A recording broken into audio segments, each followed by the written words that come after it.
Welcome guys to the Meet Damien live stream. I am Damien, and today's live stream we're talking about the events going on in the Middle East. We do have war that's broken out in Iran that is affecting the markets, or will be affecting the markets. It's already affected the cryptocurrency markets, where we saw Bitcoin Saturday here drop down to $63,000, only for it to climb itself back up pick its feet off the ground and dust its shoulders off to then climb up to as high as like $68,200 later on Saturday night or Sunday morning for some of you guys here. And right now we currently see that the price of Bitcoin is currently trading at 66,185. I do believe that we are hitting possibly the top of resistance here for Bitcoin. And I think later on tonight, going into tomorrow, we're going to see risk-on assets like Bitcoin actually drop down in price as the markets try to react to what the hell is going on here with you know, the events that are transpiring in the Middle East. We basically had a war breakout with Iran, and it's going to affect the oil markets. It's going to affect the stock market. It's going to affect cryptocurrencies as well. There's going to be more fear and uncertainty in the market. People are going to probably sell first and then ask questions later. A lot of people were hoping that this wouldn't happen, and those who were hoping that it wouldn't happen are probably going to get caught off guard now that the market, now that the events in the Middle East are showing that Iran and the United States and Israel are at war with each other, and they're saying that this could be like more than a few days. This is a one and done deal here. This is probably going to be a weeks-long battle. Even though they've taken out, I've heard reports that they've taken out the Iranian leadership. They've taken out they've taken out the Ayatollah on the first day of the strikes. Iran can still cause some trouble here, especially if remaining elements of the Iranian National Guard, the IRGC, if they continue to start, to continue fighting and closing off the Strait of Hormuz, that could be problems here. I've seen reports that they already hit an oil tanker earlier this morning. Well, it was in the morning for me. Might have been, during the afternoon for them, but that is causing a seize up of oil flowing out of the Persian Gulf. And I've seen reports that insurance companies won't even allow the oil tankers to be going through the Strait of Hormuz, or else they're going to increase their premiums or cancel their insurance policies altogether. So that's going to probably cause the oil price to spike up because of that. But going back to Bitcoin, I know you guys love to talk about Bitcoin and cryptocurrencies here. I do see some problems here for Bitcoin, okay, on the charts. Okay, we are still making lower highs here, even though we get like out of nowhere, we get like these crazy pumps where, we saw Bitcoin pump up to like 70K here on Wednesday. 70K was still a lower high than what we saw here on Sunday, February 15th, where Bitcoin was at 70,900, and then that was also a lower high compared to what Bitcoin did on Sunday, February 8th, where we at 72K. So we're still making lower highs here, really developing a bullish case here for Bitcoin. The only bullish case that we got for Bitcoin is that for some reason Bitcoin still makes higher lows here. When it does drop down, the bears aren't really able to make money either, because we're still, they could, the bears and the shorts could still make money if they're on it with the day trading, okay, but they're not able to push the price down to lower lows here either. We're still making higher lows while making lower highs here. We got like this potential symmetrical triangle. We got this consolidation going on here with Bitcoin. And, some might say that this is a bear flag and Bitcoin could be dropping down to lower prices. Now, we already talked about on the live streams last week and in previous live streams that if Bitcoin was to drop down, there is a support area at 51,900 is what I've charted here on the chart. And then there's also another support area at 43,300 if Bitcoin does decide to drop. Let me just show you guys here real quick. I feel like we talk about this all the time, but I just want to show this because I know I got some new people showing up to the live streams here. But Bitcoin did trade at $51,000, $52,000 here in February 2024. That is a somewhat significant support area, but an even deeper support area would be coming down to 43K. If 43K, if we do see Bitcoin go down to 43K, we're talking about more support here. Where Bitcoin was trading at basically 42, 43K back here in December of 2023. January 2024 and February 2024, we saw some support there. So if we do drop down to those levels there, I would expect that to be where Bitcoin kind of takes a break. It's going to feel like, you know, the bleeding doesn't stop if we do drop down to 43K, but that is an area where we are looking for support for Bitcoin. Now, it's temporarily, the support right now is actually at 63K. 63K was an area that Bitcoin was trading at back here in April and July of 2024. Basically, the majority of 2024, Bitcoin was trading at 63K. And I got that mark on the chart. Matter of fact, I gotta change this over. I thought that was a horizontal line. I gotta get rid of that. It's actually a ray here, but let me just rechart that. 63K is another area of support for Bitcoin. Let me just mark that on the chart here. Okay, and I like to use the VRVP indicator here, which I'm going to show you guys here. This VRVP indicator kind of shows you where the high volume is, where the majority of people were buying and selling Bitcoin. And you can see, like, you know, I've already charted here 67K, which is right now acting as resistance for Bitcoin. But then also 63K is another high volume node here off to the right.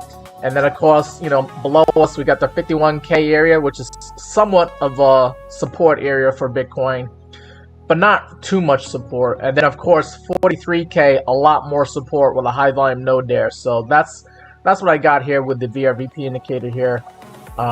Very useful indicator that you guys use if you want to. If you go on my TikTok bio page here, if I go into TikTok, let's see if I can get this TikTok to work. Come on, TikTok. But yeah, guys, TikTok here has my VRVP indicator video, where it shows you how to set up the indicator, how I trade with the indicator, and it's pinned to the top of my channel here. Okay, the VRVP indicator video. If you want to learn more about the VRVP indicator, that's a video that you can learn for free as much as you can about the VRVP indicator and how to set it up and how to trade with it. Okay, I know I get a lot of questions about the VRVP indicator.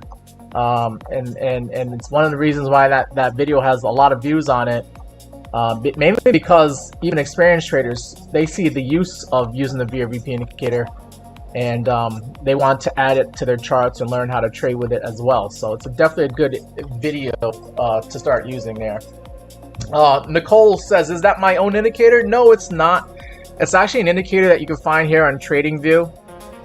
If you go over to indicators here, and you just type in VRVP, it should show up. I got it as one of my favorite indicators here, and that's the visual range volume profile indicator there. Okay, I saved it into my favorites there. It's an indicator that you can pull up on TradingView here. But I do believe you got to have a subscription to TradingView. It's one of those indicators it's so damn important to have that you got to pay for it. You got to at least pay TradingView in order to use it. Okay, so yeah. But I think some of the exchanges that I use, like MEXC and WEEX, I think WEEX has it, where you can do like a VRVP. Let me just go on to WEEX real quick here. And that's one of the great things about using WEEX Exchange, is that you can get some of these indicators on TradingView, like the VRVP indicator. You should be able to get that here on yeah, you can get that. You get that here on WEEX Exchange here. So let me just see if I can pull this up real quick here. Yep. So you got the VRVP indicator. I gotta get this to show here. Let's show it. Yeah, there we go. All right. So yeah, there you go. Here on TradingView, I'm not here on WEEX. They do have the VRVP indicator here. Okay, if you want to use WEEX cryptocurrency exchange, they got that. And all you gotta do is sign up for WEEX and start trading on their platform, and you'll be able to use the VRVP indicator. Okay, so that's one of the cool things about WEEX Exchange. That's one of the reasons why I love using WEEX Exchange here, is because even if you weren't paying for a TradingView subscription, you can actually get that with WEEX just by trading on their platform. So that's cool. That's cool that they got that. Let's see. What is Nicole saying here? Oh yeah. So Nicole, I mean, you kind of have to pay to play, right? If you want to use this this indicator, you got you know, either pay TradingView or you could start using WEEX Exchange. And if you want to start using WEEX Exchange, I do have a link to join WEEX that is on my Meet Damien link tree. If you go to the Meet Damien link tree, let me just go back to the Meet Damien TikTok. But if you click on the link tree here, and then you go on to you know, the Meet Damien link tree, you can start trading with WEEX and MEXC here. Okay, and that's how you can you know, start using those cryptocurrency exchanges. And I think, you know, you could probably go on WEEX, set up an account with them, maybe do like a small little $5 trade here and there, which you're probably going to do anyways. And then you got access to the VRVP indicator just using WEEX Exchange. Okay, right over here. So I think that's one way to get around. You know, if you don't want to use TradingView, TradingView might not like that I'm saying that, but yeah. Hey, you know, WEEX got it. They got it. Haas says, what do you think about the CME gap at 84K? Oh, let's see. Is there a CME gap at 84K? You're referring to Bitcoin, and you're referring to a CME gap. I got to pull up the Bitcoin CME futures here. And then I got to see if I can find that CME gap there that you're referring to. Oh, I think I kind of see it right now here in the chat. Okay. So it looks like here we got a little bit of a gap here on the CME futures, and that's sitting at it's actually at like 81K. It's right there at 81K. Between like 79,000 and 81,000 is where I see that gap. Is that the one that you're referring to? I mean, I know you're saying 84K, but it looks, to me, it looks like it's between 79,000 and 81,000 here. But that could indicate that at some point that gap should get filled, but you know, there's no guarantee that we're gonna fill it, you know, today or tomorrow or next week. What it does give us credence to is that we could see that CME gap get filled sometime in the future. So it just hints that, you know, Bitcoin should go back to 81K at some point here. Okay, but we just don't know when. I mean, it could go back, you know, today. It could go back, you know, to 81K tomorrow or later on this week, or it could happen next month, or it could happen next year. We just don't know when that's gonna happen. But it's saying that that should be an area that should get filled at some point. I've seen CME gaps not get filled for like over a year or two, so just keep that in mind. That there is a gap there, but it might not get filled. You know, we might not see $81,000 Bitcoin until later on this year or next year. Okay. So those are my thoughts about the CME gaps there, just based on what I've seen throughout history here with you know, trading crypto and the futures. I know that their gaps are significant and they are important and they usually do get filled. We just don't know when, and it could be like a year or two from now, or it could be like a week or two from now. We just don't know when it's gonna get filled. But it's something to pay attention to for sure. Yeah. All right, Nicole Harbor says, with the war in Iran, you think Bitcoin is going to go lower? Yep, that's my opinion here. I think Bitcoin gets chalked up into the risk-on category. And, you know, Bitcoin acts just like a technology stock or other stocks. And I think stocks are going to get sold off tomorrow. And I think Bitcoin and crypto is going to get sold off tomorrow. So we should probably be looking for shorts. But we'll take a look at the charts. We'll take a look at the day trading time frames to find out if Bitcoin actually does look like it wants to go down to lower prices. We'll take a look at the momentum indicators like the MACD and the money flow indicator to see if Bitcoin's actually going to go down here. Let me just say hello to the people on YouTube. I see people showing up here on YouTube. I see Duality C's in the chat. Good to see you, Duality C. Shout out to you. And then Matty Ghost says gold is looking good. All right. So gold doesn't really trade on the weekends except for like PAXG, which is a cryptocurrency that is related or is backed by the price of gold. So if you want to see like what gold is doing on the weekends, you can look at PAXG. That's one way to take a look at what the price of gold might be doing. So we might be able to take a look at that. I'll put that down as a request if you want to take a look at gold. We'll have to look at it through PAXG.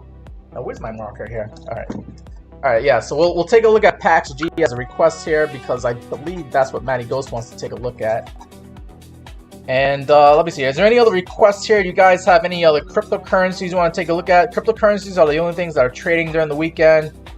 But I did hear that some oil markets are actually trading, and the price of oil is actually above like 70 bucks right now, and going probably on its way to 80 bucks because of what's going on in the Middle East. Haas says, do I think gold will explode when the markets open tomorrow? I mean, the price of gold, the gold futures will start trading later on tonight in like 3.5 hours from now. So if you want to pay attention to the price of gold, you'll see gold start moving on the futures market. You'll see that later on tonight. Same thing with oil. You'll see what oil's doing later on tonight. And then you'll also be able to see the NASDAQ and the S&P futures will be trading later on tonight. So later on tonight is when you'll see, like, the markets start reacting to what happened this weekend in the Middle East. Let's see. Renzu says, what do you suggest to do with the NASDAQ buy for the long term?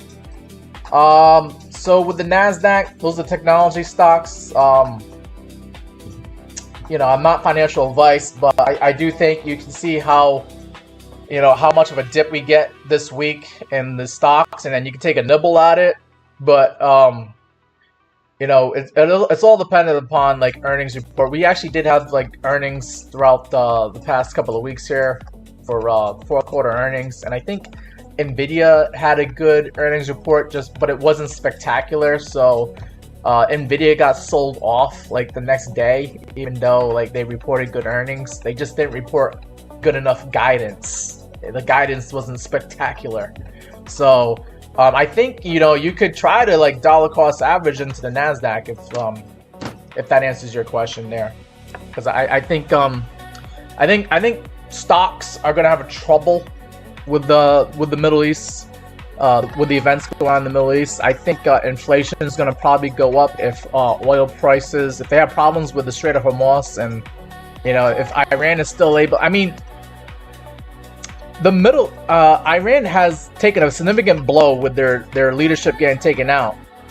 But if elements in Iran are still popping off rockets into like Saudi Arabia and hitting like oil refineries in Saudi Arabia, and taking shots at like oil tankers going through the Strait of Hormuz, they could still cause problems in the markets for like the next few weeks until the United States, military in Israel takes care of those those assets that are actually launching rockets at their neighbors in the Middle East.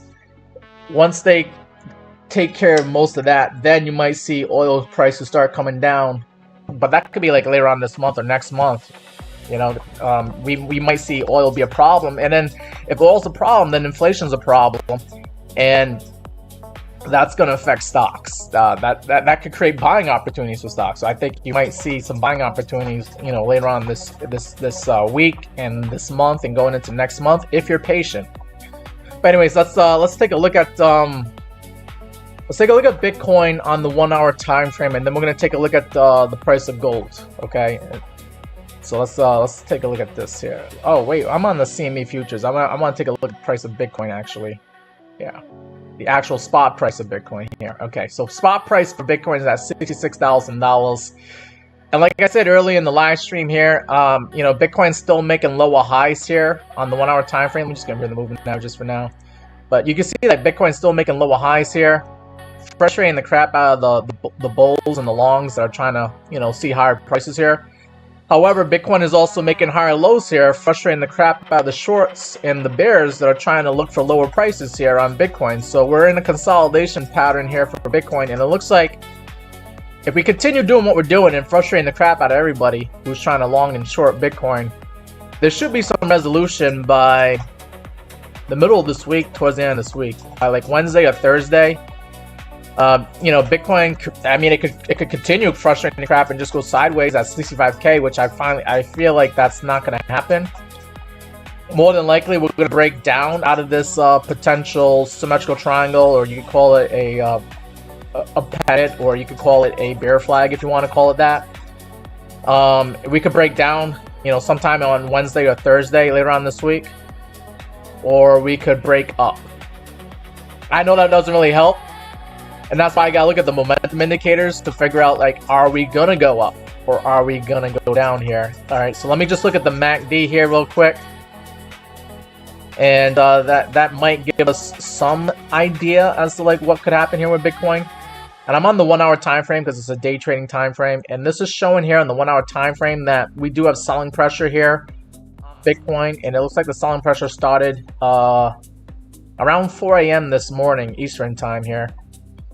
So early this morning we just had selling pressure, and selling pressure started dying off a little bit here, only for it to start increasing. So this is just dragging the price of Bitcoin down. So I think Bitcoin does want to go down later on tonight, possibly going into tomorrow morning.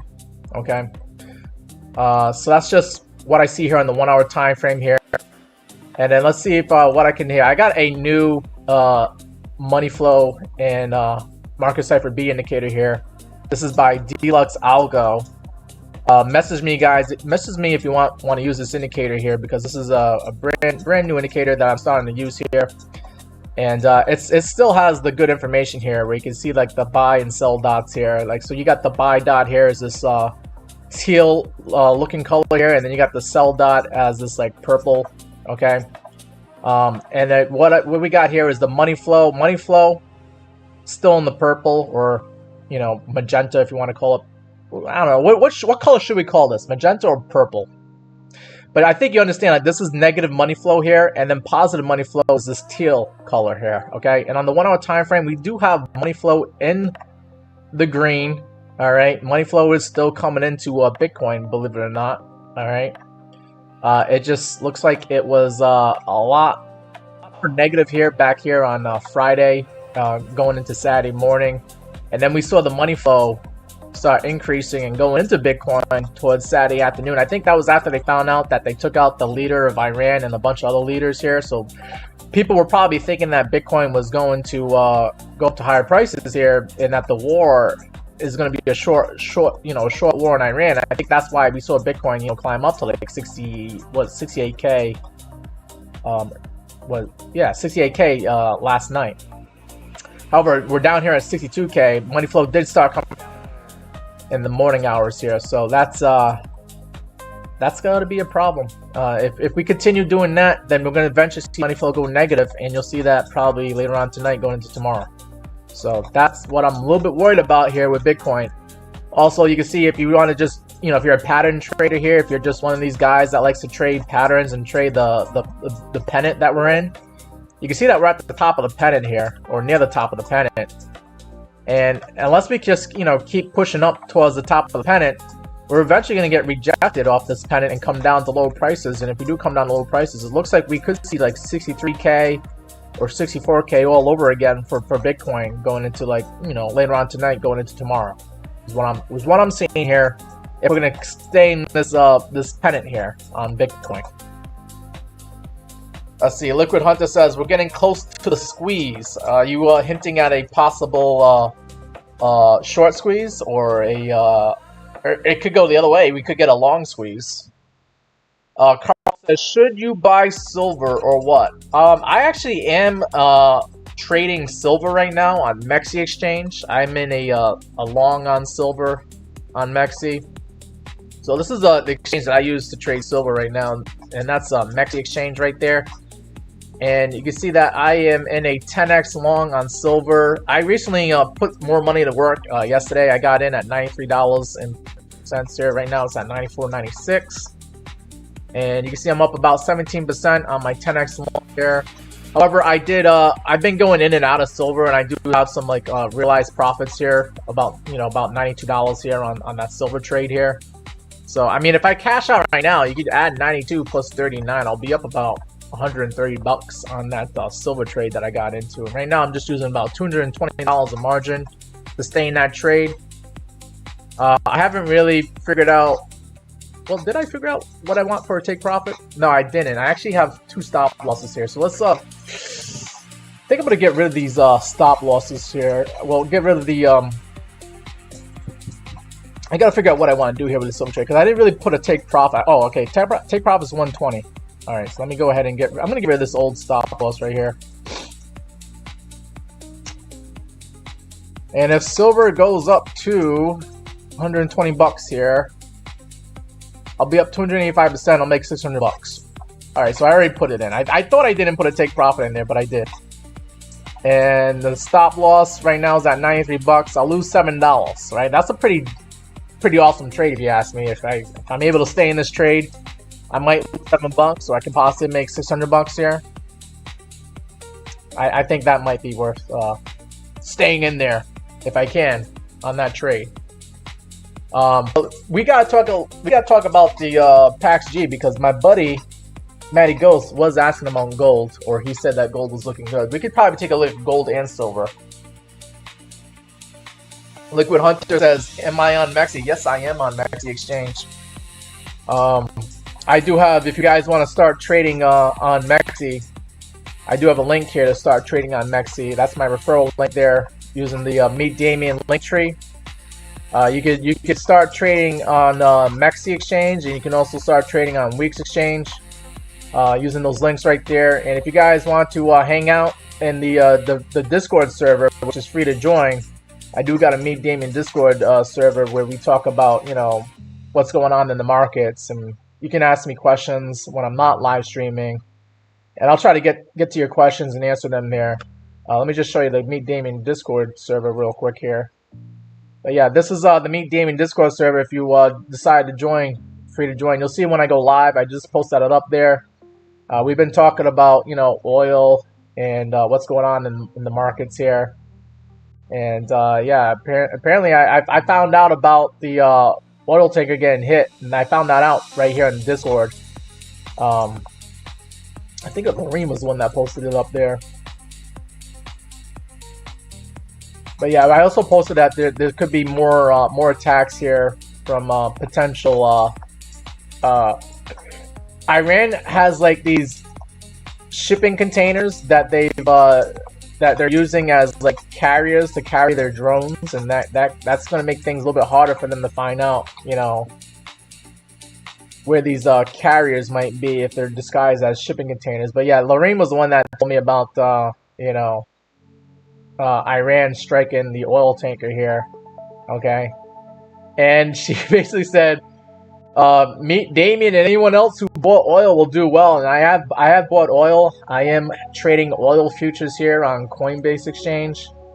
I have like 10 contracts of oil here for about, you know, $6,700 of notional value, and I'm up about 422 bucks. Now remember, this is like what the oil prices were trading at back here and on Friday when oil was at $67. They're talking about up to 70 bucks, and you know, with those 10 contracts, every time the price of oil goes up $1 a barrel, I make about 100 bucks on my my oil contracts here. So if we go up like another 10 bucks, I'll make a grand. I'll make $1,000 on that oil trade right there.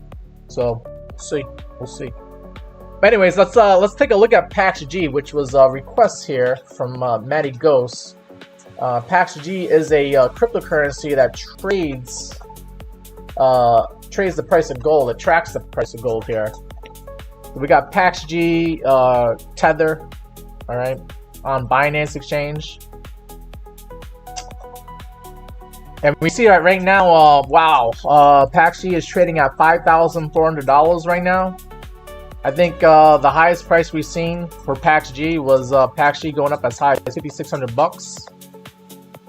And we did that on Saturday. So yeah, price of gold is climbing up to higher prices right now. And we've seen $5,600 I think last month, or I should say month. I think it was the month of January here. Yeah, we saw gold get as high as $5,650 here around January 29th. And you can see that gold is still in an uptrend. It's still going up to higher prices here. Yeah, we got here towards the end of January. And then we started making higher lows and well, we've been making higher lows and pushing the price up. And I think gold wants to break out to higher prices here. And if the gold does break out to higher prices, I do have a Fibonacci extensions here to look for. We got a 1272 that says we could see $5,700 gold here. That could probably happen, what, later on tonight maybe, or tomorrow, or this week. And then we got a 1618 that says that gold could, PAXG gold could get up to like 5,800. And then we got a 278 that says PAXG gold could get up to like $6,300 here. And just looking at let's look at the momentum indicators here to see if gold has the momentum to do that, to go to higher prices here. And yeah, here on the MACD, you can see that we do have buying pressure, this green stuff right here. We do got buying pressure coming in, and it started coming in here on Saturday the 21st of February. So like all of last week, you know, we've been having buying pressure showing up here on PAXG gold here. So I think there's nothing stopping gold from going up to higher prices here. You have to understand, you know, the fundamentals of, like, you know, war breaking out. Wars cost money, right? These countries all around the world, they're already, you know, in debt, and in order for them to buy, you know, ammunition and whatever that they need to conduct a war, they have to spend money that they pretty much don't have, and they have to go into debt, and that causes more inflation, and that causes the price of gold to go up. Also, what's going to go up is the price of silver. So we'll take a look at the price of silver as well. Silver trades just like gold.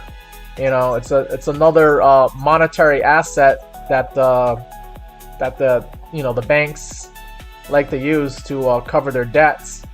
And silver is also used in the production of those rockets and missiles that are being sent all over the place here in the Middle East. They use silver in the electronics for those missiles. So every time they use a missile, they have to replace it, and they have to replace it by buying more silver. So there you go. I think silver is probably going to go up to higher prices here because of what's going on in the Middle East.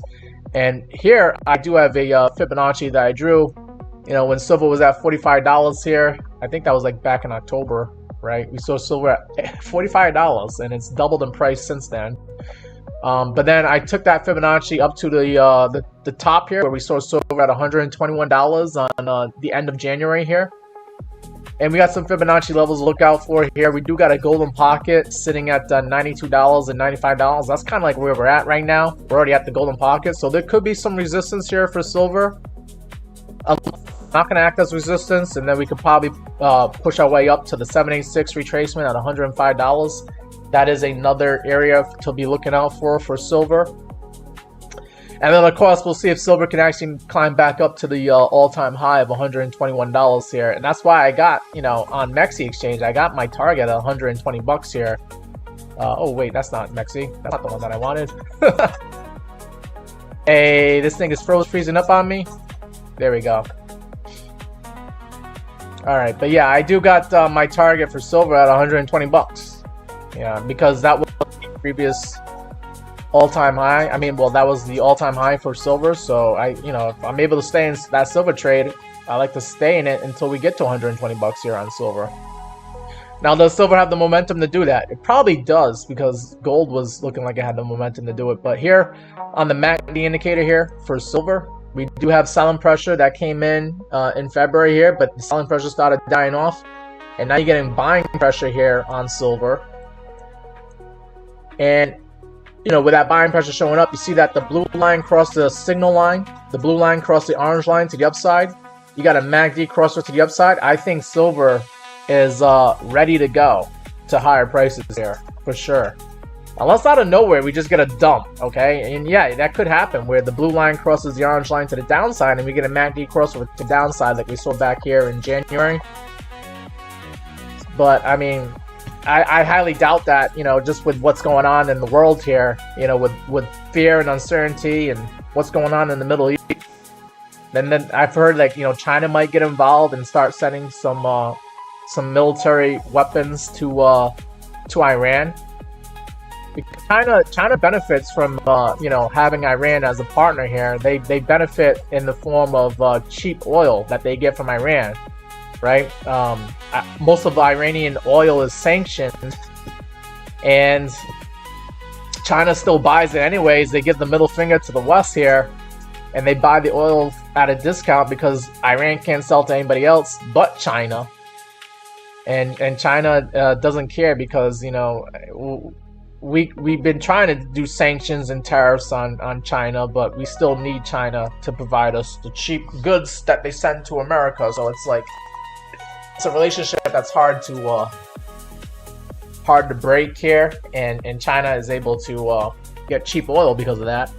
But they might not be getting cheap oil if the United States actually topples Iran, and then, or like they topple the Iranian government, and then we're able to get that Iranian oil to go back to the West again. Then China has to pay oil at the normal prices that everybody else is paying.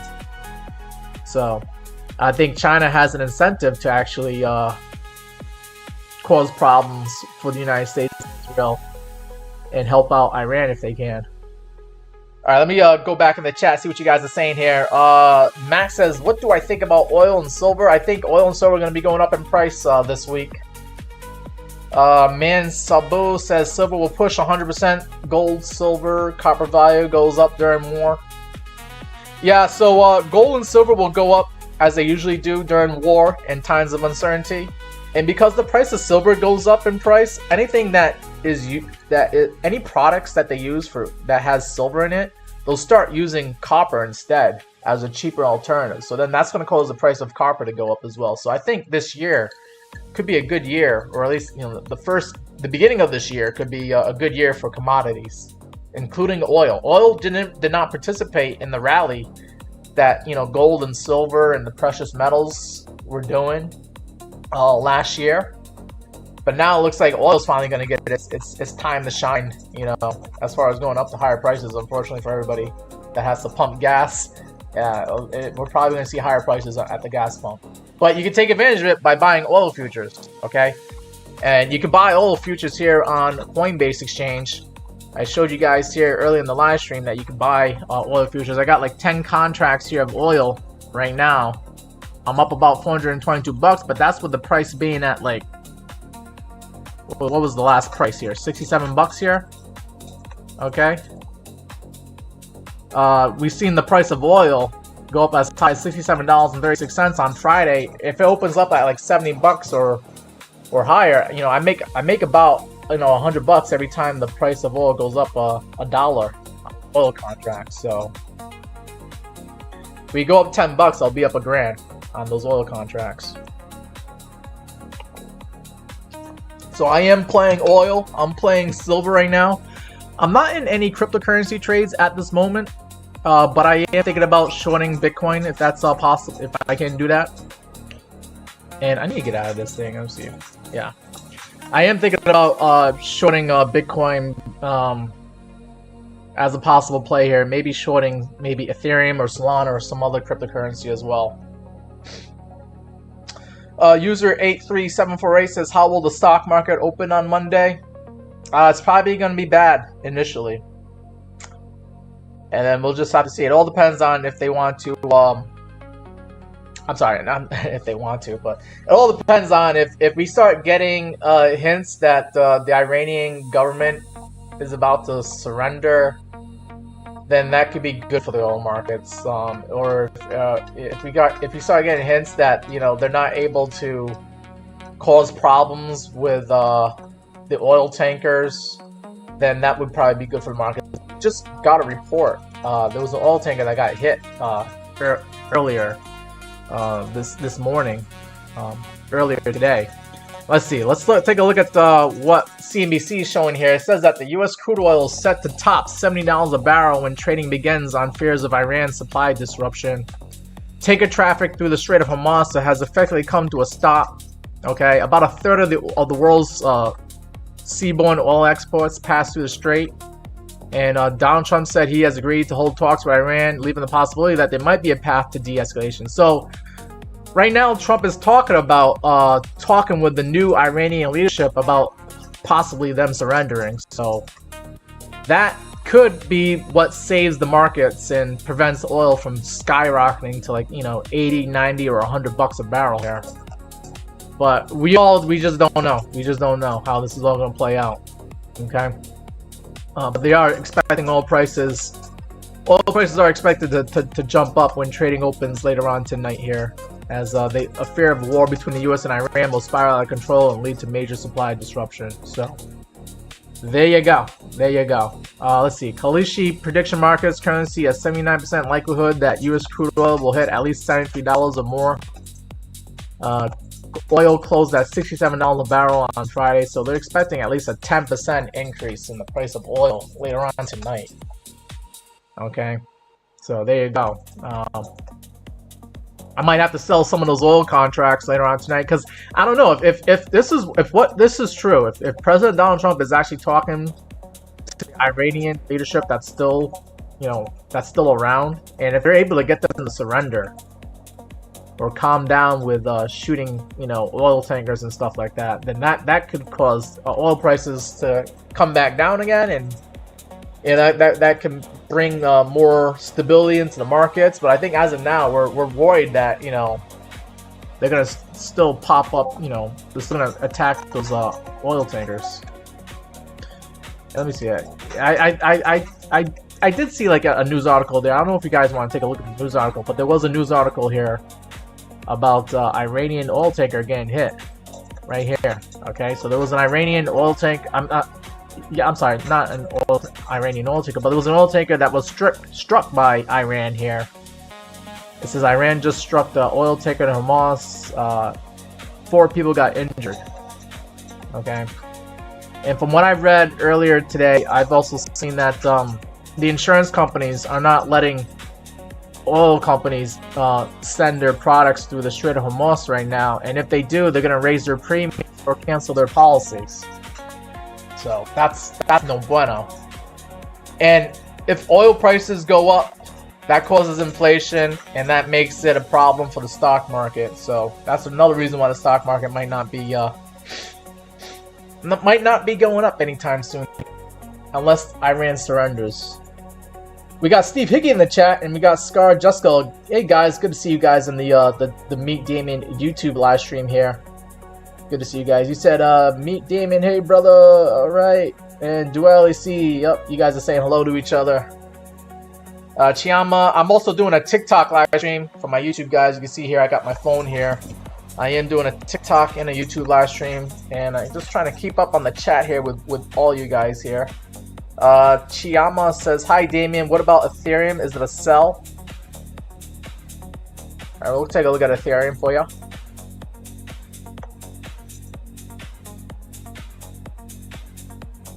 And Ethereum is currently trading at $1,951. I think, from what I know about Bitcoin and Ethereum, they trade just like technology stocks. They're risk-on assets, and if the stock market's going to have problems with the Middle East and the events that are going on in the Middle East, then I think Bitcoin and Ethereum are going to have problems too. So I do believe that Ethereum is probably going to go down in price along with Bitcoin. Let's see what the momentum indicator is showing right now. Here on the MACD indicator here. Right now that I see that there has been buying pressure for Ethereum, and the buying pressures has been, pretty decent since the middle of February here.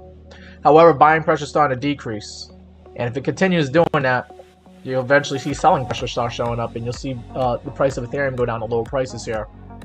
This is on the daily time frame here. Let's see what the money flow is doing here on the market cipher B. Money flow has been in the negative. It's been in the negative ever since the end of January. Okay, so even though like Ethereum has been climbing up to higher prices, money flow is still in the negative here. And you did get a green on Ethereum today, so that's interesting. So this is conflicting information here, that the money flow is in the negative, even though the price of Ethereum is still climbing. Well, I wouldn't say the price of Ethereum is climbing. It's going sideways right now. Okay, and we're still seeing lower highs here on the daily time frame. Let's see, the last high, or the last high that I can see here is like at 2150 on February 8th. And we got up to like 2148 here on Coinbase Exchange on February 25th. But you can see that we're still making lower highs here. Lower high and lower high. Right now, the high for today is at 2054. On Friday, we were as high as 2063 and 2083 on Thursday. So we're still making lower highs here on Ethereum. But the thing that's frustrating the crap out of the shorts and the bears is that we're still making higher lows here on Ethereum. I think from what I charted here with Bitcoin, there should be some resolution towards the middle to end of this week here, where we're gonna find out if we're gonna break down the low prices or break up to higher prices here on crypto. Let me go back to Bitcoin here.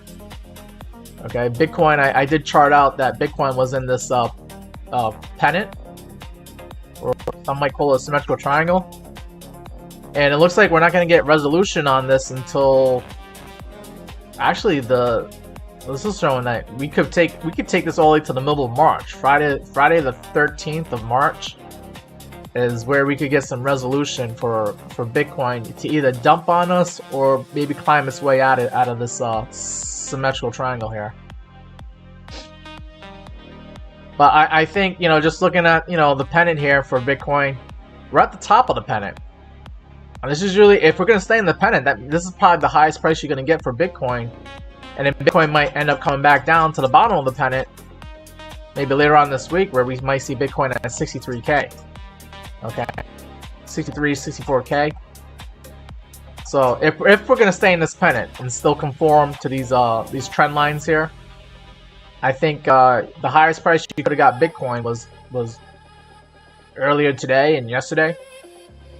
And now we're probably going to see prices go down to lower prices here for Bitcoin.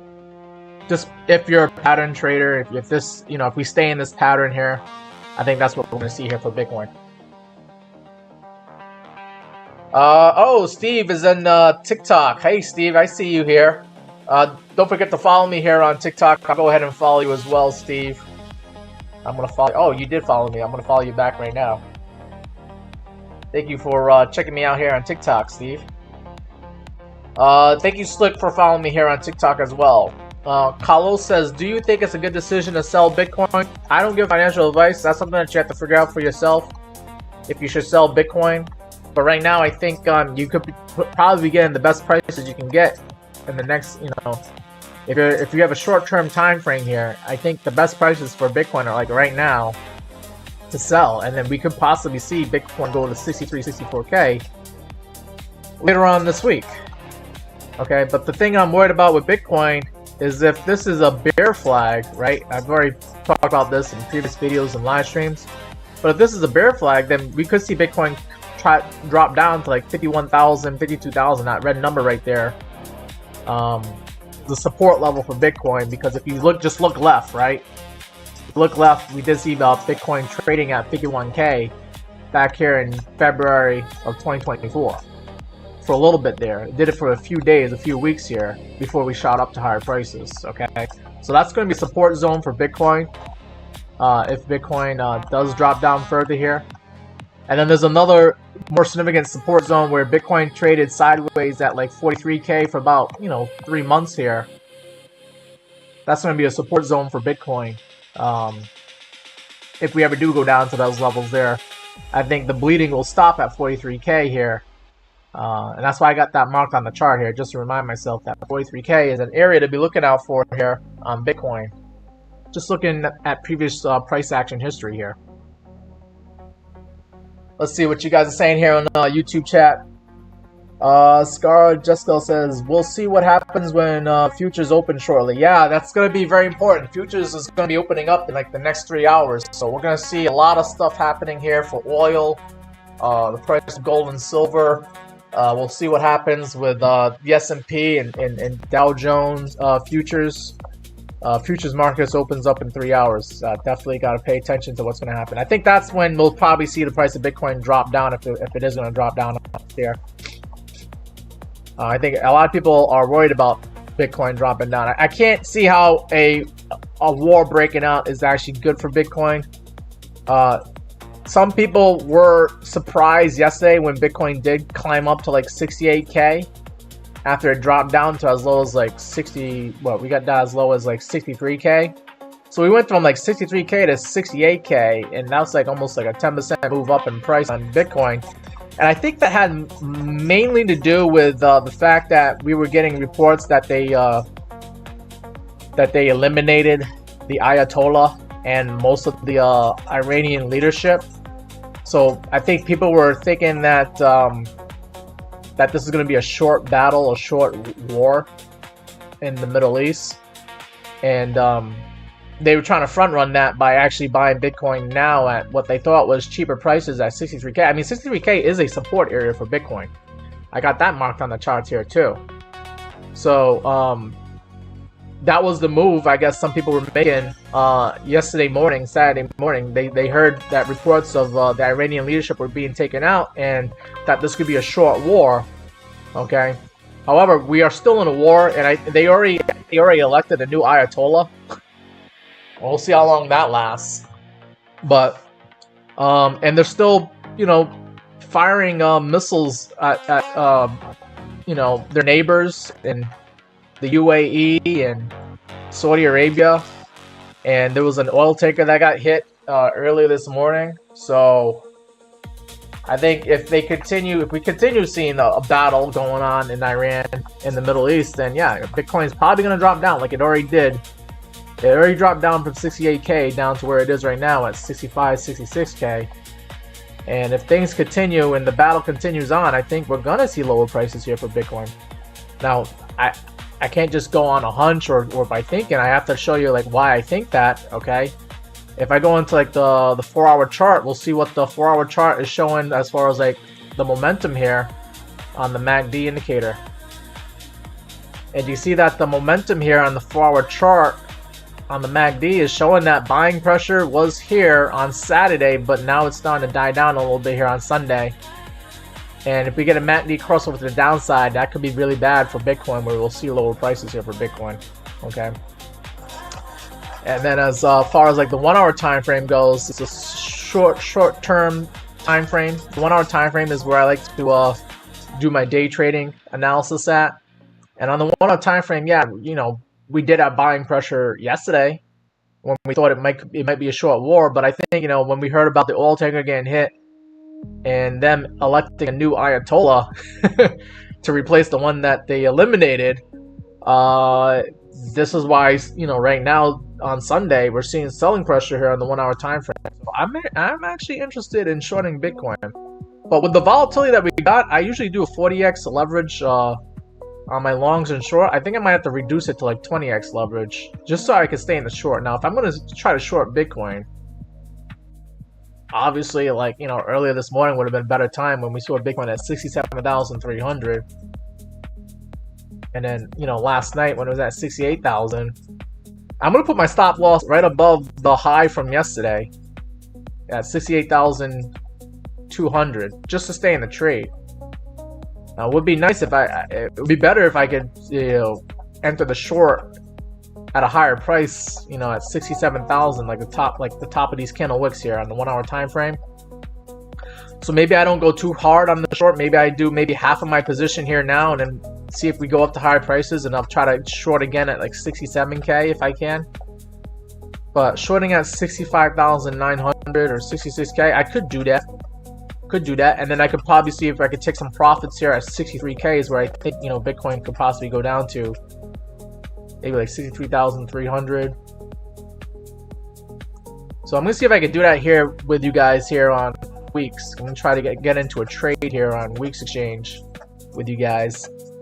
So here we go. Let's go into WEEX. I can see that Bitcoin's trading at 65,800 on WEEX exchange. My leverage, I'm going to knock it down because of the volatility is already crazy as is. I don't want to get too much leverage and get knocked out of the trade. So I'm going to try to do like maybe like 20x leverage. And let me just adjust that on the short side as well, because we already got a good amount of volatility in there. All right, so I'm going to try to take a short here on Bitcoin. And let's see, I'm gonna maybe do about $50 a margin when I normally do like $100 a margin in a trade. If you see the margins right here, this is the cost right there. It says $50 right there. I'm only gonna do half a position right now because I think if we do pop up for whatever reason, I could try to short Bitcoin at like 67K, maybe 68K if I'm able to do so. But, you know, we're just gonna stick to like, you know, half of a position right now at $50 a margin here with 20x leverage on the short. And I want to take the short down to 63,300 I'll make about 37 bucks. I'll be up 77% on that trade there. And I'm going to put the stop loss at 68,200. See, I don't know if I like this trade. It's a 1-to-1 ratio. Not the best ratio there. Let me just go back on the charts here and measure that out here real quick, okay? So, if I was to do a short here right now, and I put my stop loss at 68,200, which was the high from last night, and I take this short all the way down to 63,300 is where I think we could bounce off of this pennant here. Yeah, the risk reward ratio is just 1.0. That's not a really good risk reward ratio. Okay, but I think in order to stay in the trade, I would have to do that, right? That's why I said, like, I'm not going to put that much margin into this trade, because I think if we do bounce up for whatever reason, you know, if we go up to like 67K, this is going to be a better trade to take. Okay, but I don't know if we're going to go up to 67K. We could, you know, start dumping later on tonight, you know, with the futures market opening up. So I would like to get a little bit of a position if we are going to continue dumping later on tonight. So I'm going to do a little bit of a margin now, even though it's a bad risk reward ratio. I'm going to try to do a little bit of a position in this. However, if I could, you know, if we do see the price of Bitcoin climb up to higher prices and I can get in at like 67K, now look at the risk reward ratio. The risk reward ratio is at 3.1. That's a decent risk reward ratio. That's actually what I prefer for a risk reward ratio, is a 3-to-1. I want to be able to make 3 times as much as I can lose here. The risk reward ratio would be about the stop loss would be, you know, I would lose about 1.7% to try and get like 5.5% here.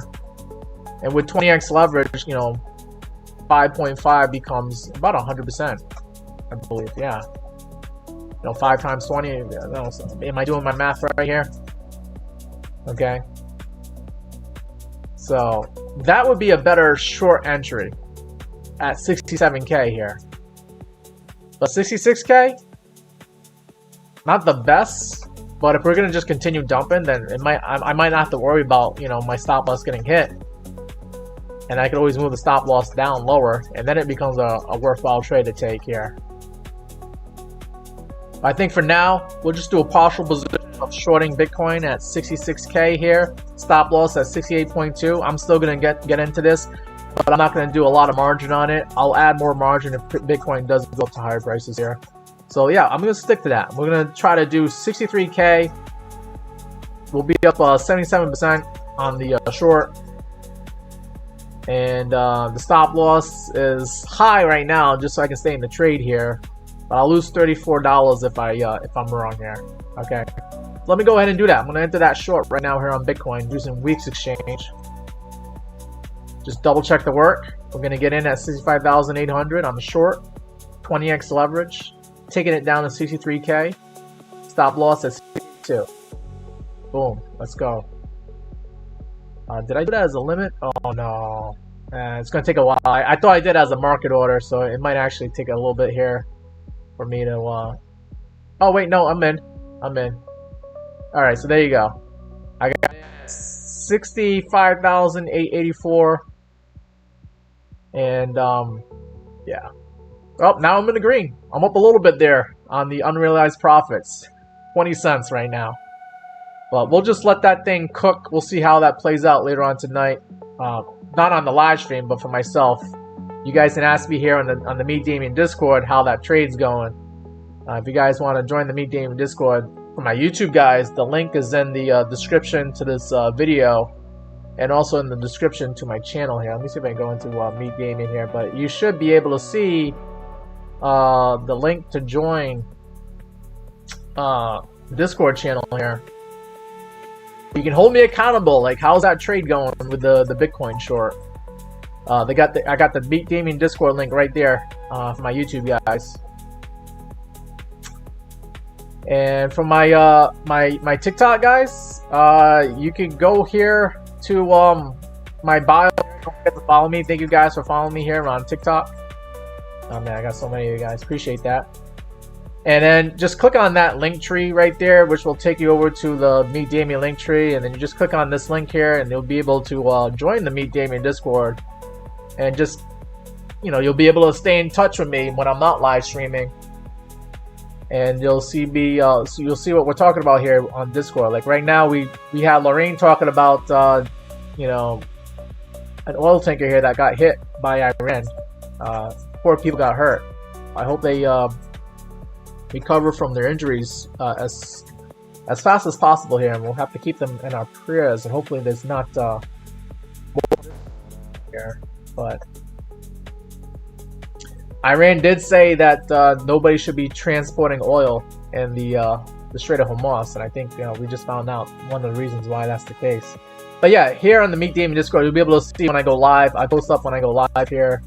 For my TikTok guys, you can watch the replays on YouTube here. You click on that link, it'll take you over to the Meet Damien YouTube, and you can watch the replays of these live streams here. Let me go ahead and refresh this page here. There should be some more live streams here.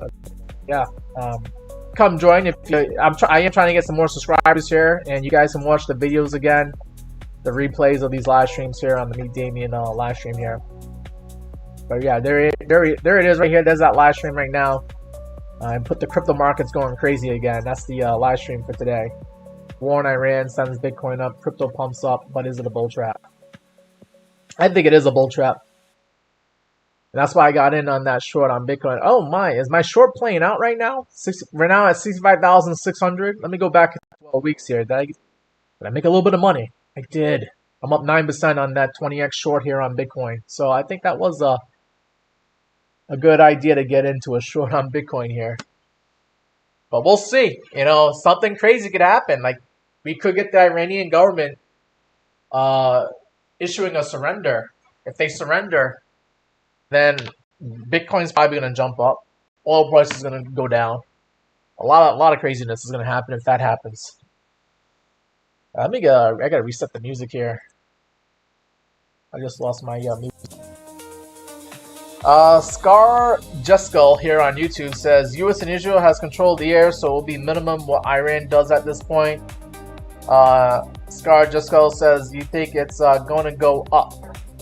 You think the price of Bitcoin is going to go up? Alright, so I wouldn't really count Iran out of the war just yet, even though they took a big hit. The surprise attack on, you know, Friday night going to Saturday morning.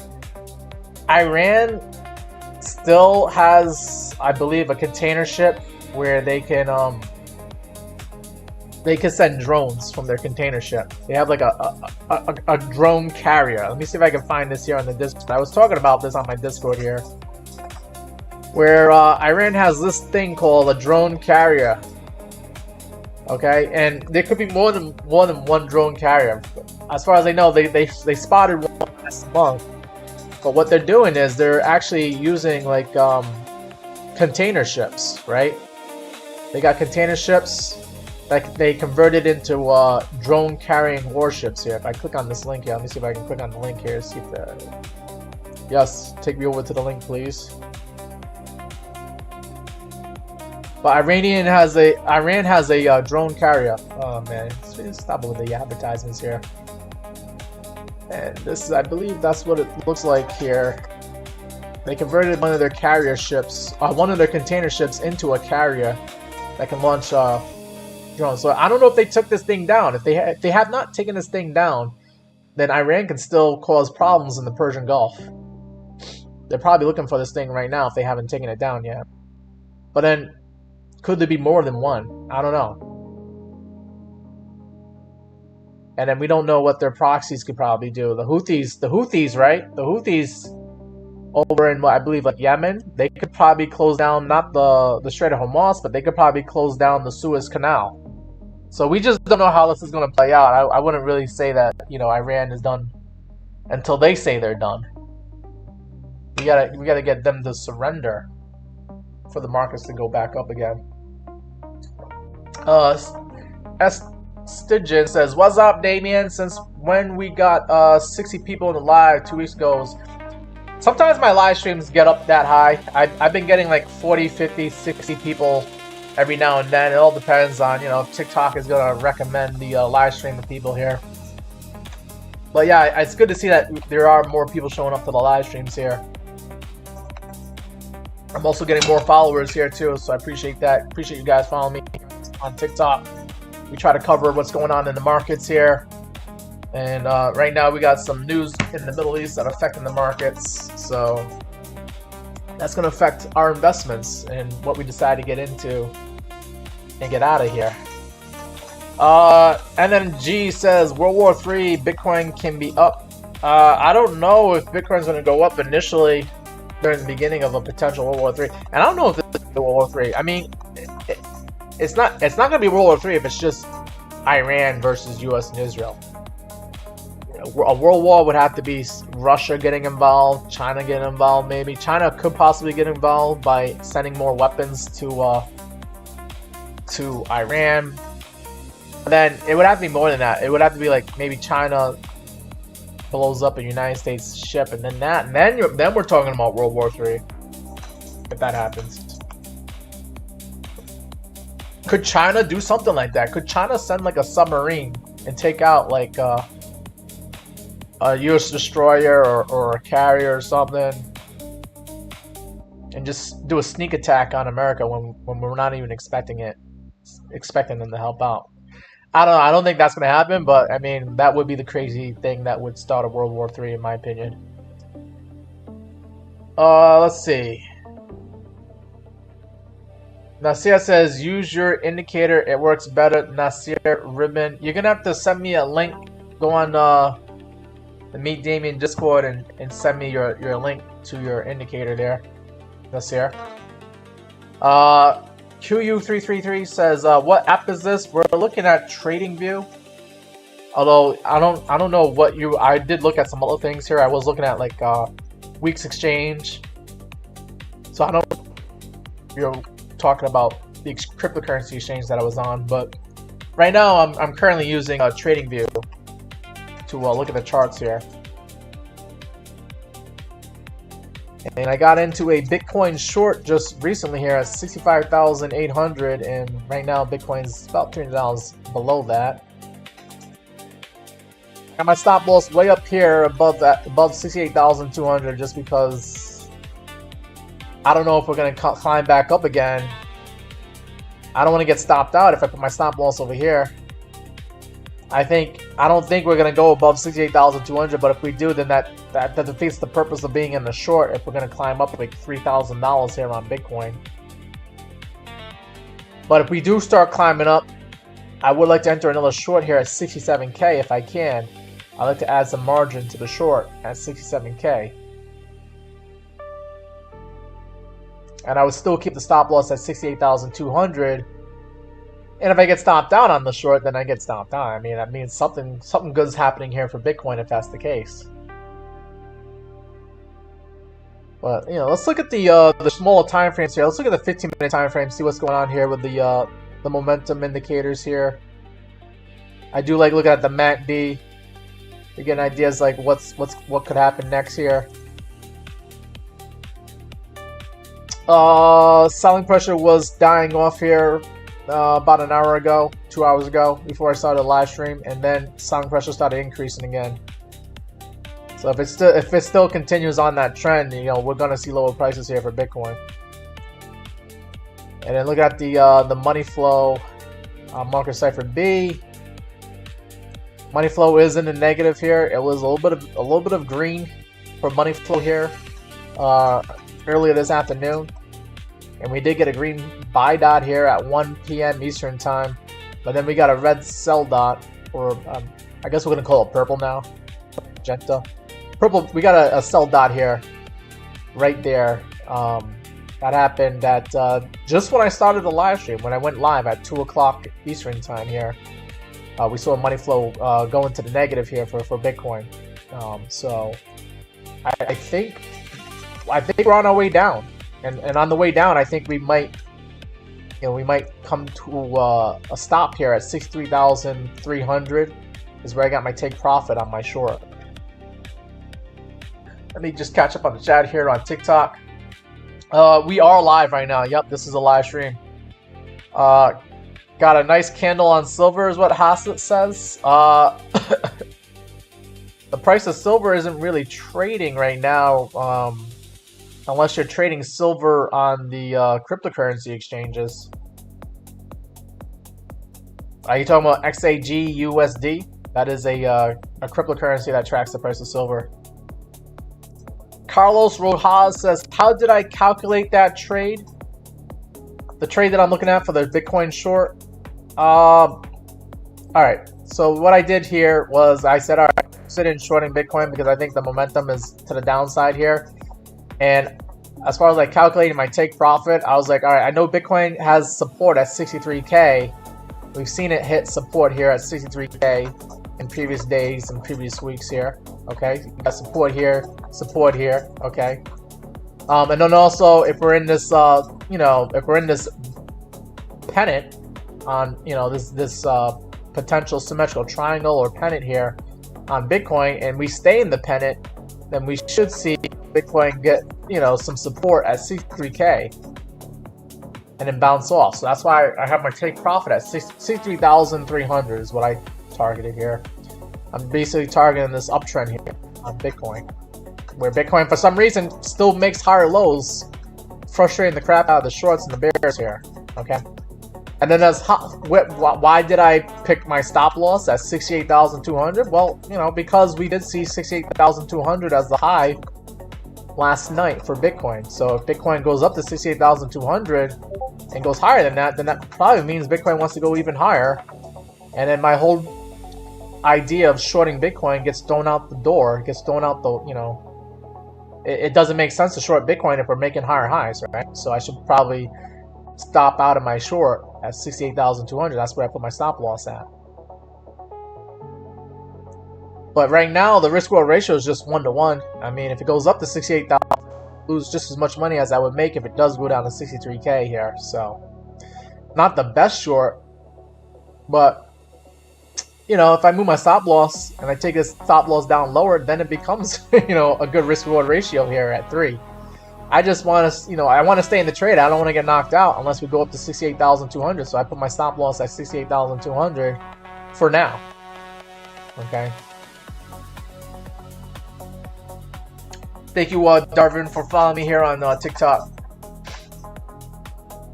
Charlie says, can you explain briefly what shorting of Bitcoin is? Putting in loads and getting tiny gains.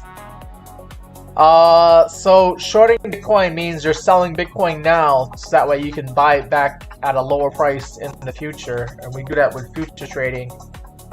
And with the futures trading, basically what you're doing is you're taking your money and you're borrowing money from the bank. In this case, the bank would be the cryptocurrency exchange. And you're getting, in this case, I'm using 20x leverage. So I'm only using like $50 of my own money, but with 20x leverage, what is that? $100, 1,000. It turns into $1,000 worth of Bitcoin. And I'm only using $50 of my own money to get $1,000 of Bitcoin. So I sell it immediately at 66K, is what I did, roughly.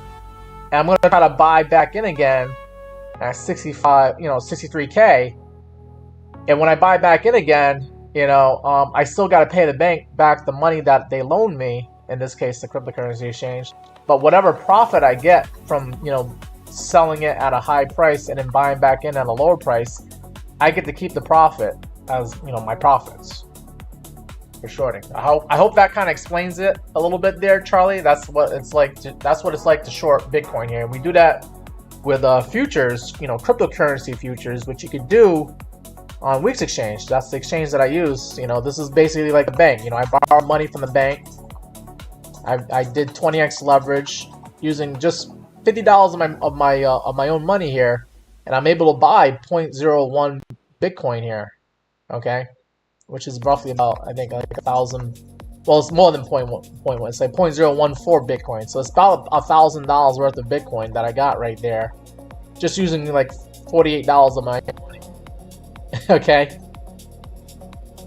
But with 20x leverage, I'm able to control about $1,000 worth of Bitcoin, and I sell it immediately, and then I try to buy back in at a lower price using the futures exchange here. So I think that kind of explains it as best as I could there. Yep, shorting. I mean, that's how we do it here with Bitcoin futures. I know in the stock market you can short, you know, stocks by you're basically you're selling the stock right away. Okay, you borrow money from the bank, you sell it right away, and then you gotta buy back in again at hopefully at a lower price to be profitable. If that's what you're trying to do, if you're trying to short a stock, you can do it as in the stock market world too. But for the futures, you can do shorting as well by you're basically borrowing money from the bank, and then you sell it immediately, and then you try to buy it back in again at a lower price. All right, let's see. We did have a question. I forgot what someone was saying here. Something about silver. Someone said we got a nice candle here on silver. So the silver futures aren't trading during the weekend. They'll start trading again in like 2.5 hours. 6 p.m. Eastern time is when silver starts trading. But you can actually trade silver on cryptocurrency exchanges, and I believe that's where my buddy Haas is saying that we got a nice candle here. So XAGU USDT is a silver future contract, and it looks like you could actually do that here on WEEX. Let's see what it looks like here on WEEX. Oh wow, yeah, I see that what you mean right there. We got a nice 1 hour candle here. We're up 1% here on silver. Right now silver's trading at $96.36 here. And you can see, yeah, we had, we've been trending upward, but we just nice candle here. It looks like we're beating the highs from last night. We got as high as like $96.37, and we just hit 96.51 this hour. So I actually am in a silver trade using MEXC exchange, which is another cryptocurrency exchange that I use here. And let's see, I gotta go over here. So right now I got MEXC here.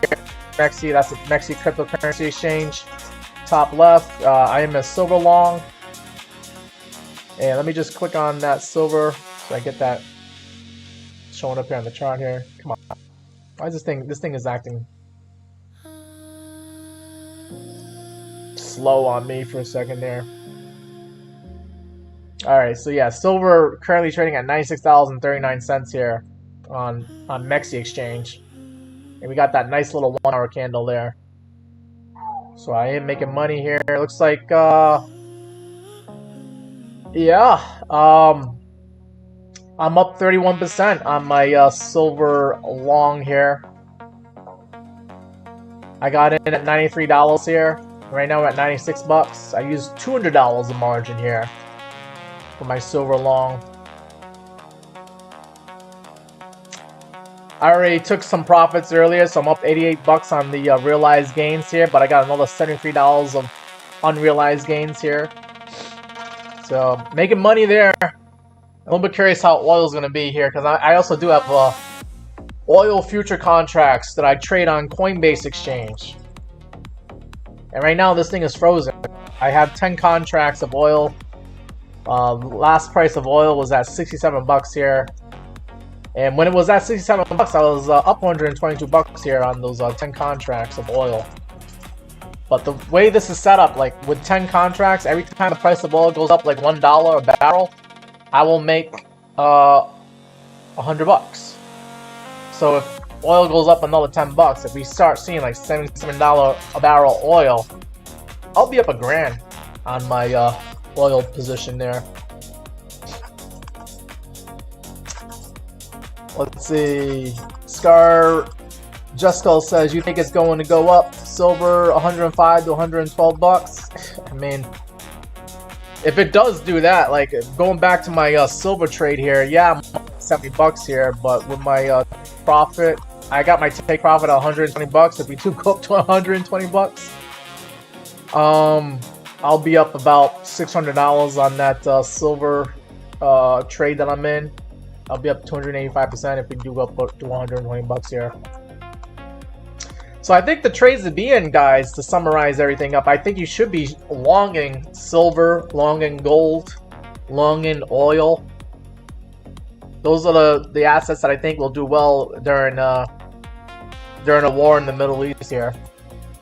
So yeah, copper is also going to do well because when the price of silver goes up, copper goes up as well, because there's a lot of electronics that use silver, because silver is like one of the best conductors of electricity. But some of these manufacturers and companies, what they'll do is if they see that the price of silver becomes too expensive, they'll start using copper in the electronics, you know, for their, you know, the cell phones and computers and stuff like that. They'll start using copper instead, you know, because it's cheaper than silver. And that causes the price of copper to go up as well. And we got, yeah, let's take the price of copper real quick here. Copper's trading at $6.06 here. Yeah, so copper's not really trading right now. The last time it traded was here on Friday, and that was, you know, at $6.06. If silver's going up, I expect copper to go up as well. This right now is frozen right now, but you'll see the copper futures will start trading later on tonight around 6 p.m. Eastern time, which is about 2.5 hours from now. You'll see maybe copper climb up to higher prices. We got as high as $6.14 here on Friday. Yeah, right there, the day range there, $6.14. But how's copper going higher than that? Let's go look at the daily time frame real quick here on copper. Yeah, we did see copper get as high as $6.62 here on the end of January. So I think what's going to happen here with copper is it's going to climb up. We do have a 786 retracement. There could be some resistance for copper at 627. But then, you know, if we get past that resistance there, then, you know, we'll probably reach 662 like we did here in January. And if we're able to push past 662, we could see copper get as high as $7 here. That's that 1272 Fibonacci extension to the upside. And then we got a 1618 saying that copper could get up to like $7.66. That might be later on this year. I wouldn't really count on $7 copper right now. Because you gotta first see gold and silver go up. When you see silver go up, copper's gonna go up as well. And how high has copper actually gone? Let's go into like the monthly time frame here. Has copper ever been this high? Oh my! I don't think it ever has been this high. We're looking at as far back as like 1999, and copper has never been at like $6. Yeah, what is it, like $6 an ounce? Or I'm not sure how they do the metrics there for silver. But damn, yeah, you know, back here in 2024, we saw, you know, copper as high as like $5. And then here in 2022, we saw it at, yeah, basically $5 and yeah, so we haven't not seen $6 copper until now. So this is going to cause the price of everything to go up if copper is going up, right? Think about what you use for copper, you know, housing prices, right? You put copper in your electricity for your electrical wiring. You got copper pipes. I think they still use copper pipes for delivering water, right? You got copper in there. And then electronics. Think about your cell phones, computers, your tablets. You know, anything that has electronics in it has copper in it for the most part. And this is going to cause the price of copper. So like, this is just more inflation. We're going to see more inflation if silver prices are going up and copper prices are going up.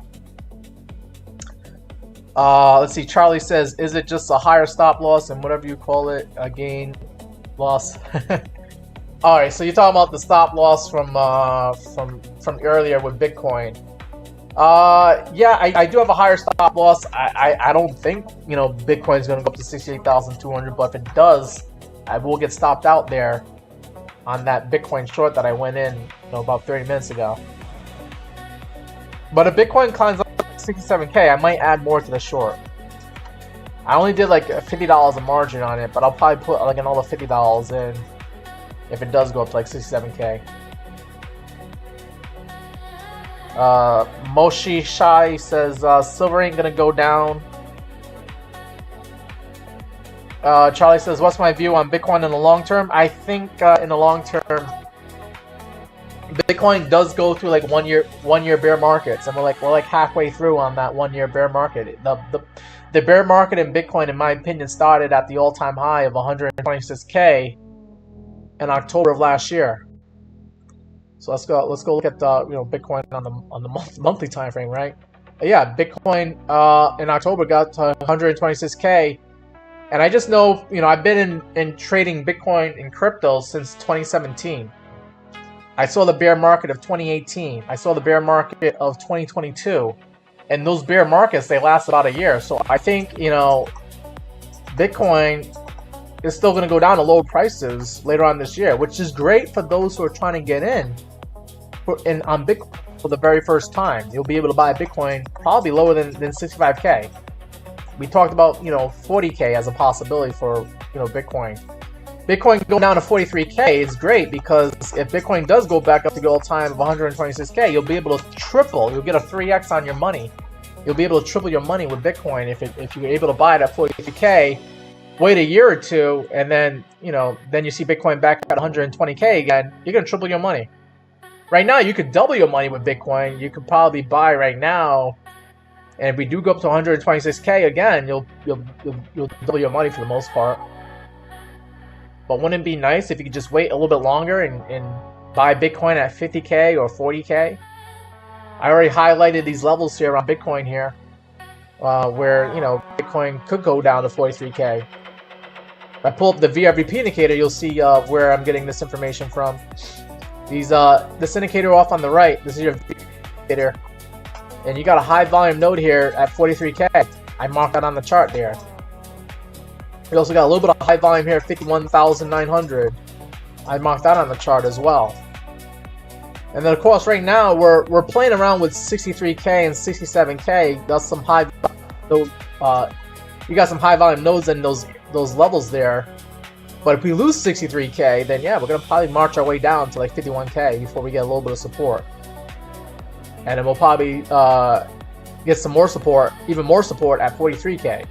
I know me personally, I'm trying to buy Bitcoin at 43K. I can wait. I don't know. I don't think we're done going down yet here on Bitcoin.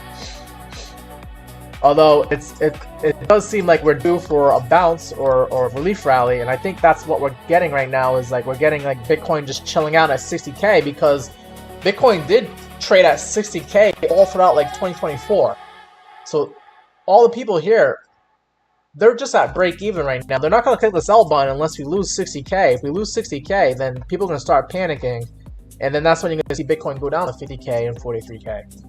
So I think if we start losing 60K here on Bitcoin, you'll see the panic dump down to 52K, and then maybe even more of a panic dump down to 43K before the bleeding stops on Bitcoin.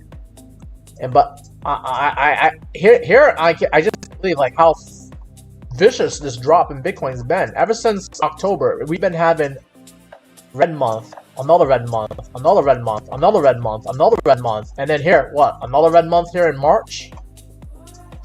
It's been like on the monthly chart, it's just been red for like the last 6 months. 1, 2, 3, 4, 5, yeah, 6 months of red. And I'm expecting there should be some support here at 63K, like we've been doing. But if we lose that, then we're gonna see more red going down to like 50K and 40K here for Bitcoin. All right, Ha says, yo, dollar costs if Bitcoin goes below 60K. Yeah, I think if Bitcoin goes below 60K, you should start taking nibbles. You don't have to go crazy. You don't have to buy all your Bitcoin at like 50K or 60K. But I think you might have an opportunity to buy Bitcoin at 40K later on this year. Yeah. And like I said, the bear markets, they usually last about like 12 months here on Bitcoin. So I think you might hear from other influencers and other analysts in the cryptocurrency space. Some of them are expecting the bear market low to be like October of this year. And there's a little bit of history behind that, because when we saw Bitcoin top out in 2021, right, in November 2021, we didn't see the bear market low until November of 2022 when Bitcoin went down to 15,400. So that took about a year. Okay. Now look at this. In 2021, they had 1 bad month, 2 bad months, 3 bad months, and then they had some green showing up here, and then they had red, taking them down to lower prices here. Look at 2024, 2025 going into 2026. We haven't had 1 month here ever since Bitcoin topped out at 126K. That's brutal, in my opinion here. But yeah, going back to like how long a bear market can last for Bitcoin, usually takes about a year. November 2021 till November 2022 is when you saw the bleeding come to an end here for Bitcoin.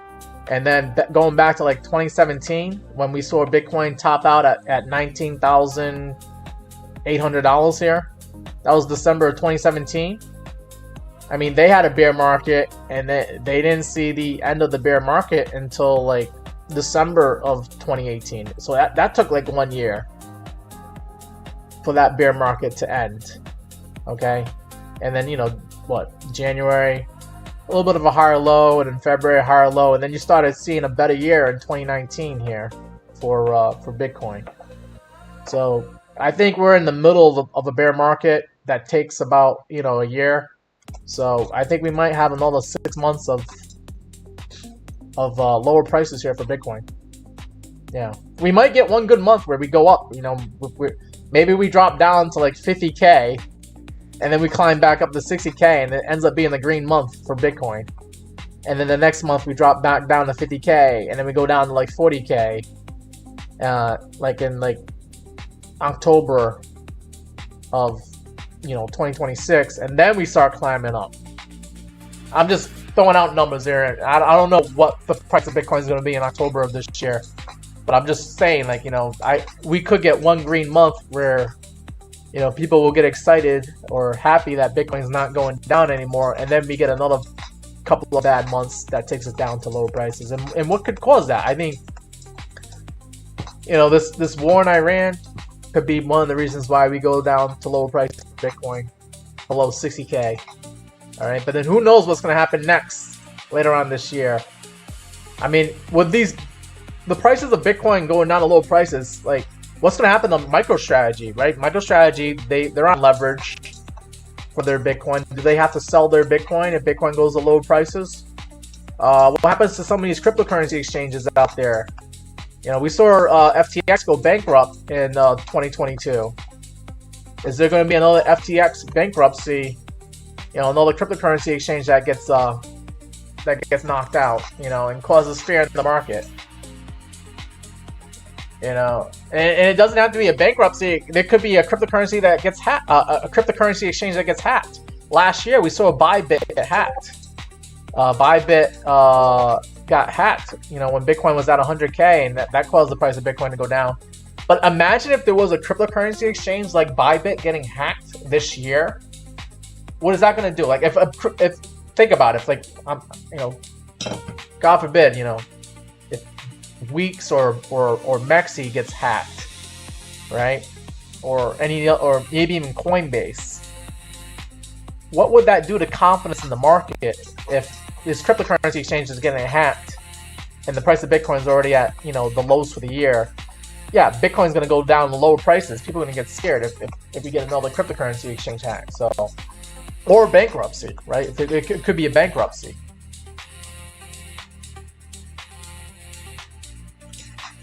All right. Let's see. Let me try to catch up on the chat here.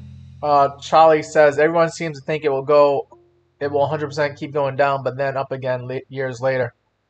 Yeah, I think we're in the process of a bear market here for Bitcoin. Keelan says try losses. I don't know what this guy's talking about here. Keelan, I'm gonna have to mute you because it seems like you're doing advertising here, and we don't do that here. All right, so I just muted Keelan. Only I'm allowed to advertise on my my live streams here. And if you want to advertise, we could talk about you know, whatever it is you want to advertise here. But yeah, you can just do that for free here on TikTok. All right, let's see. Let's try to catch up on the chat here with YouTube. Scar just was talking about copper. It's never been that high. Yep. Markets dropped 3.5% when the Ukraine war broke out. If Bitcoin goes down that low, it will fill the last gap at 42K. Yeah, I think Bitcoin is going to probably go down to 42K. And if Bitcoin goes down to 42, 43K, the Bitcoin ETFs will probably stop selling. The institutional investors that bought Bitcoin back in 2024. You know, in January 2024 when Bitcoin was at 42K, they're not going to sell their Bitcoin at a loss.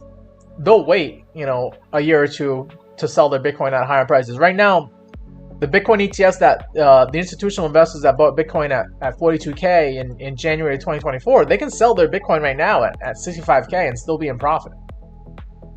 So there could still be selling pressure until we come down to 42K. And then once we get to 42K, they'll be at break even. They're not going to sell at break even, and they're not going to sell at a loss. So I think that's when Bitcoin could get a bounce at like 42, 43K here. Jay is in the chat here on YouTube. He says, "Yo, Damien, what do you think would happen when the market open?" I think we're going to see lower prices here for cryptocurrencies and the stock market. I think we're going to see higher prices for oil and gold and silver and copper as the futures markets opens later on tonight. Unless Iran surrenders, that could throw everything off, and then you'll see the opposite. You'll see oil go down, you'll see gold and silver go down, and then you'll see the stock market go up if we actually get Iran to surrender. But I don't know if that's going to happen tonight. I think we're going to go down tonight on the markets here, except for the commodities. The commodities are going to probably go up. Thank you, Bao and Lee, for following me here on TikTok. Appreciate that. The markets are closed right now except for cryptocurrencies. So cryptocurrencies, they trade 24/7, 365, 366 on a leap year. And we're seeing that Bitcoin is not liking what we're seeing here. We're down $1,700 here on Bitcoin, down 2.6% from what we were at yesterday. I think Bitcoin climbed up yesterday because we were getting reports of the Iranian leadership getting taken out, like their top generals, their minister of defense, and then the Ayatollah himself got taken out. And some people were front running that, thinking that you know, this might be a short battle, a short war, but Iran hasn't given up yet. And then we got reports today of an oil tanker that got hit in the Strait of Hormuz. And then I think we also seen like an oil refinery in Saudi Arabia got hit by a missile. So if Iran is going to keep on doing that, then we're going to probably still see the markets get rocked. We're going to see lower prices for stocks and crypto, and we'll see higher prices for the commodities.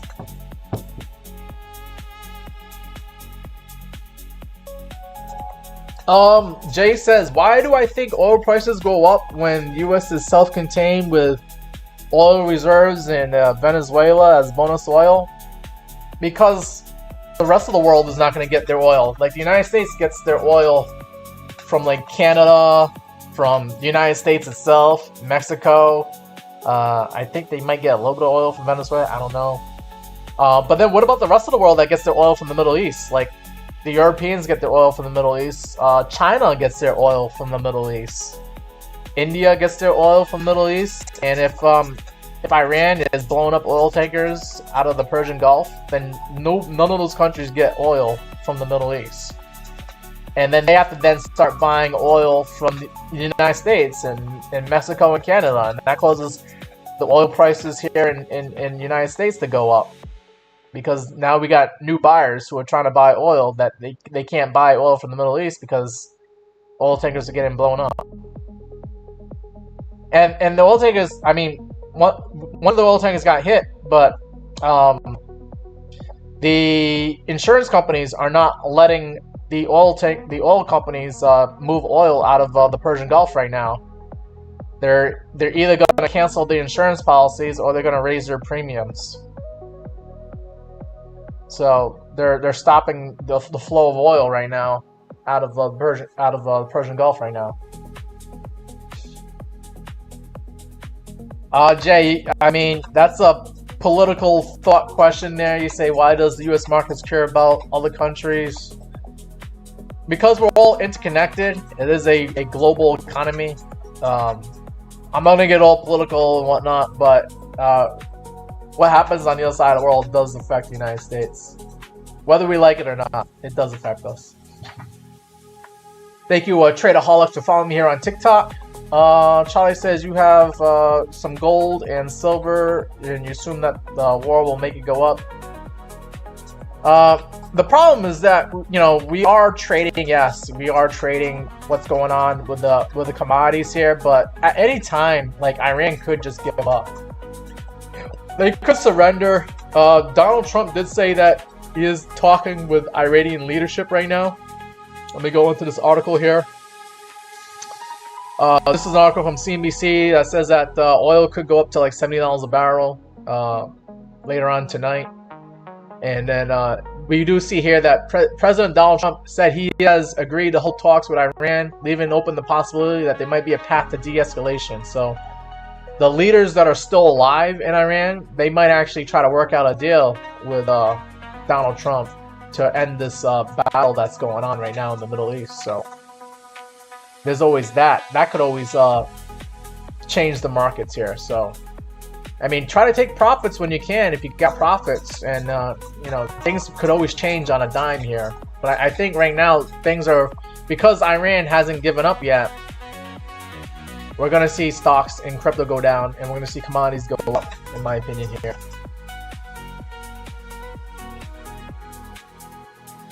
But guys, I think we've done almost like a 2-hour live stream here. I had a pretty good live stream. Good amount of people show up here on TikTok. I had a good amount of people show up here on YouTube. I appreciate you guys coming in here. 34 new followers here on TikTok. Thank you guys. I appreciate that for following me here on TikTok. I hope I gave you guys some value in this live stream, going over the charts and talking about the news that's affecting the markets today. I plan on going live again tomorrow. We'll try to go live, normal time slot from like 4 to 6 p.m. Eastern time. So be on the lookout for my live stream tomorrow around that time. And yeah, same thing with my YouTube guys. Be on the lookout for the live stream tomorrow, 4 to 6 p.m. Eastern time. We'll try to go look at the charts again.